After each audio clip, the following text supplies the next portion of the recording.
ஒரு நகரில் நடுவர் ஒருவர் இருந்தார். அவர் கடவுளுக்கு அஞ்சி நடப்பதில்லை, மக்களையும் மதிப்பதில்லை.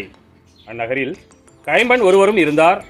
அவர் நடுவரிடம் போய், என் எதிரியை தண்டித்து எனக்கு நீதி வழங்கும் என்று கேட்டுக்கொண்டே இருந்தார். நடுவரோ நெடுங்காலமாய் எதுவும் செய்ய விரும்பவில்லை. பின்பு அவர், நான் கடவுளுக்கு அஞ்சுவதில்லை, மக்களையும் மதிப்பதில்லை. என்றாலும் இக்கைம்பன் எனக்கு தொல்லை கொடுத்து கொண்டிருப்பதால் நான் இவருக்கு நீதி வழங்குவேன், இல்லையானால் இவர் என் உயிரை வாங்கிக் கொண்டே இருப்பார் என்று தமக்குள்ளே சொல்லிக்கொண்டார்.